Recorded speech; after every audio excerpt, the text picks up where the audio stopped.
This next story is so unbelievable, we didn't think it could possibly be true. But after receiving thousands of records and declassified reports from the Army, it's confirmed that during the Cold War, the United States military conducted secret tests on unsuspecting people in the city of St. Louis.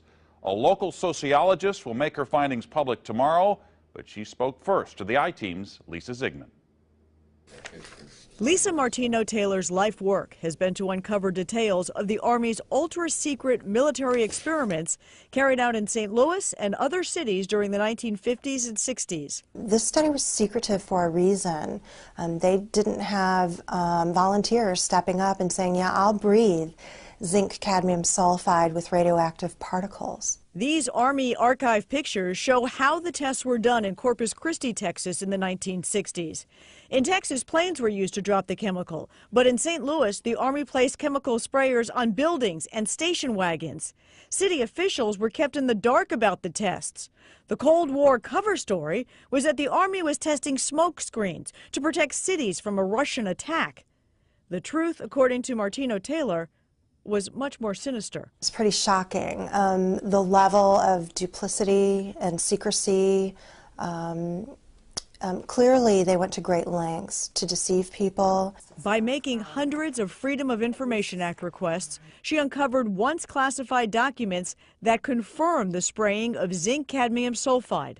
The greatest concentration of this compound was sprayed near the Pruitt-Igoe housing complex just south of downtown St. Louis. It was home to 10,000 low-income people, and an estimated 70% were under the age of 12.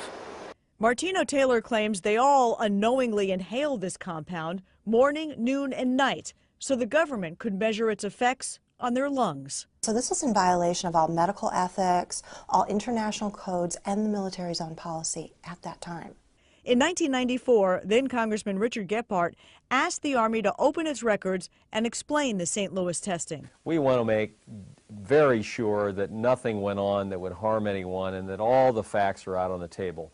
Documents released in the 90s show the Army placed sprayers on this former Knights of Columbus building on Lindell and in Forest Park.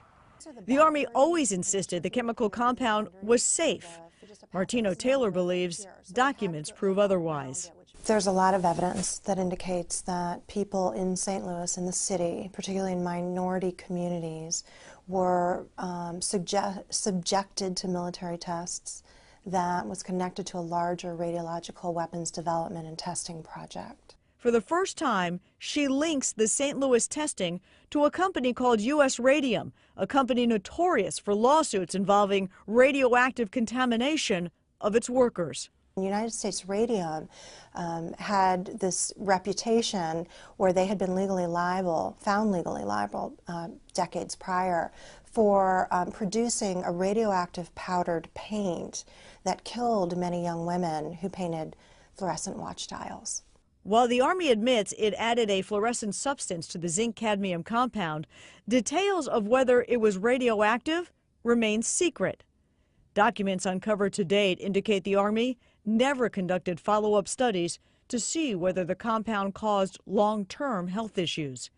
In 1972, after years of crime, poverty, and decline, the government destroyed the Pruitt-Igoe housing complex. Lisa Zigman, News Channel 5, I-Team. Now, the company U.S. Radium no longer exists. Martino Taylor has placed all of her research, including the declassified documents, online, and will link you to that data at ksdk.com. Now, she will make all of her findings public tomorrow at St. Louis Community College Merrimack campus. In the meantime, if you remember the spraying, the I-Team's Lisa Zigman would like to hear from you. You can email her at lzigman@ksdk.com.